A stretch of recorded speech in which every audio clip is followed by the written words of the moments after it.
මේ ගරු ගජේන්ද්‍ර කුමාල් පොන්නම්බලම් මැතිතුමා ඔබතුමාට විනාඩි 11ක් කාලයක් තියෙනවා. Madam, I should actually have 12. You know, from 14 it has been reduced. It's unfair. You all didn't even break for lunch. You must not reduce it so much that we only have one speaker from our party. No, it doesn't matter, but they can reduce it from that party. We don't disturb sessions of parliament. Please give me 12 minutes, madam. Honorable Presiding Member, I would like to commence by stating that we are debating this bill, a highly controversial bill, Honorable Presiding Member, all in the dark. And I say that because parliamentary procedure under the standing orders states very clearly, under Standing Order 50 subsection 2, every such bill shall be referred to the relevant sectoral oversight committee without a motion immediately after the first reading. The committee may suggest amendments to the bill. No further proceedings to be had until the committee has reported back to Parliament or until the expiration of the period of time allowed by Parliament. Now, Honourable Presiding Member, this matter was taken up by the Speaker yesterday morning, just before sessions of Parliament started.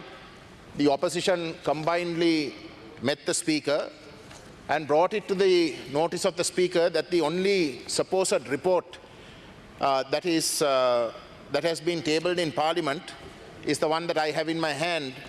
And what that says is as follows: after consideration, the Sectoral Oversight Committee on Media, Youth, Heritage and New Citizens agreed to the bill entitled Online Safety, subject to the amendments proposed by the Supreme Court determination to the bill, and resolved that the report of the committee thereon be presented to Parliament by the Honourable Lalit Kumara, the chair of the committee, on Tuesday the 23rd January 2024. So the report that we are supposed to consider is what I just read. We don't know what amendments have been made. Officially, we only have the original bill that has 36 sections, of which 34 have been asked to be amended by the Supreme Court. In addition, the Sectoral Oversight Committee considered the views of an expert committee appointed by the minister himself, and in doing so they increased the number of amendments to 42. That means out of 57 sections, 42 sections are to be amended, and this House is debating a bill being in the dark with regards to those amendments, because this Sectoral Oversight Committee's report should have given us a complete version of those amendments. But it hasn't been done.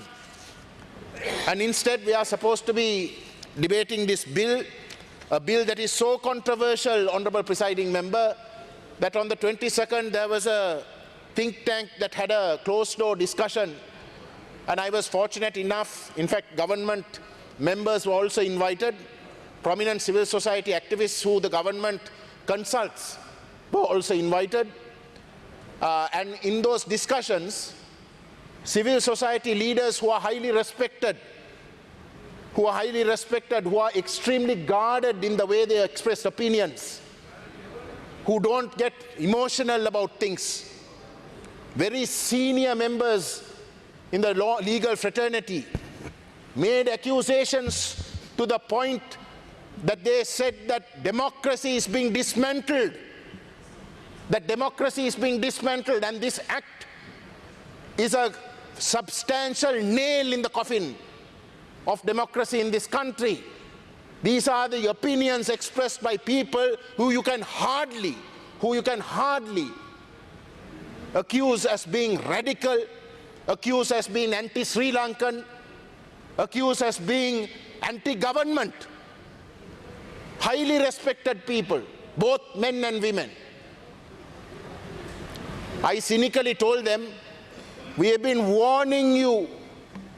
My party has been warning you for at least the last several years that this is what is going to happen. But when we said it, you said we were radical. When we said it, you said we were radical. But today it is you who are being targeted. That is the reality, Honorable Presiding Member. Now the Minister concerned, Minister for Public Security, yesterday was presenting his speech on the second reading, stated that the AIC,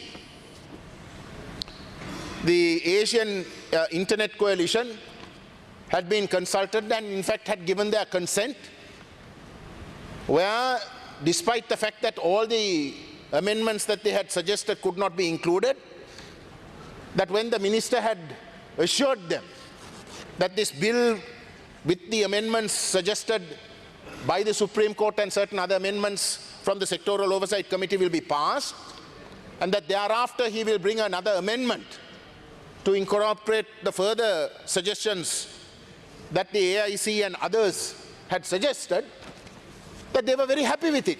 Those were his words, they were very happy with it. Well, after listening to his comments yesterday, Honorable Presiding Member, the AIC has issued an emergency statement on the 23rd of January 2024, where it says this: despite our commitment to constructive collaboration, the AIC has not been privy to proposed amendments to the bill. We unequivocally stand by our position that the online safety bill in its current form is unworkable and would undermine potential growth and foreign direct investment into Sri Lanka's digital economy. We firmly believe that for the bill to align with global best practices, extensive revisions are imperative. Now, these extensive revisions, Honorable Presiding Member, I am reliably informed, was suggested at the Oversight Committee, to which both the government and opposition members of that committee had agreed.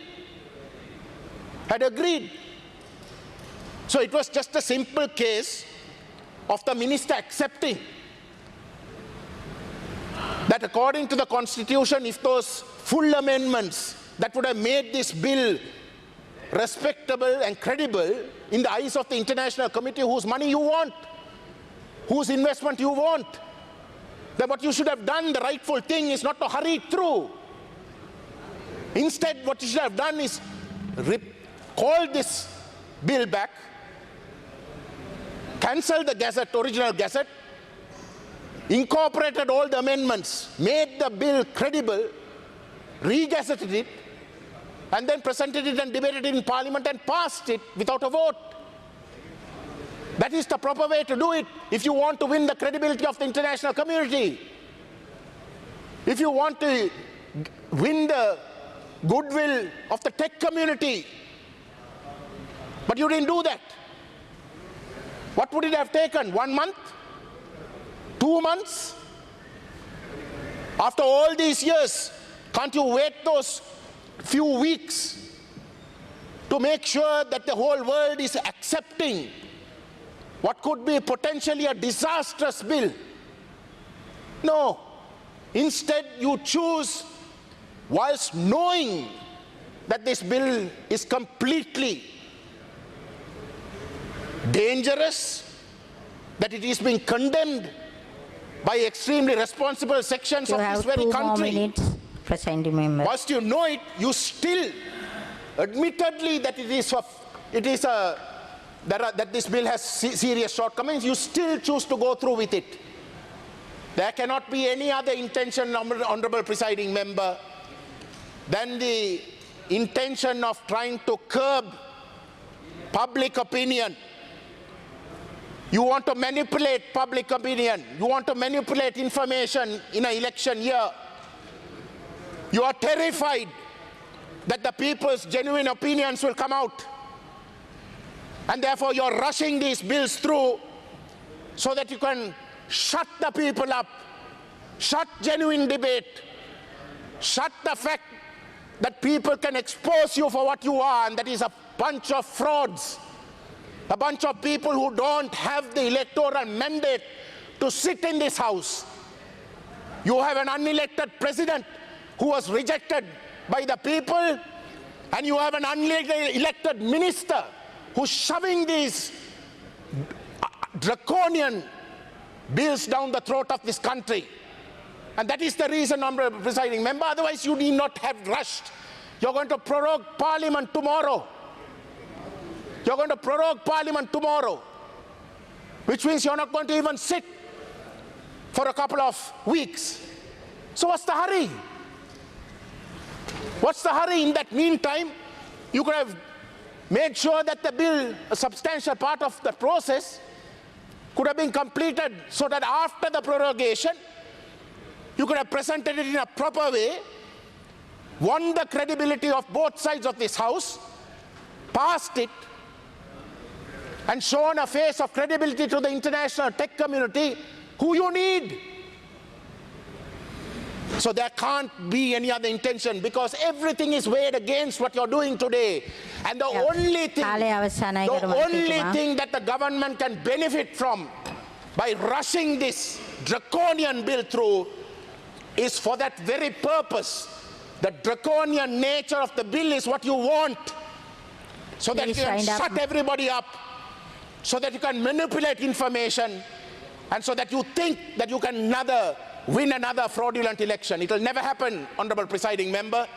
It will never happen, because today, even though you might try to do this, the people are far smarter, and you will face the consequences of every single action you are doing to reverse democracy.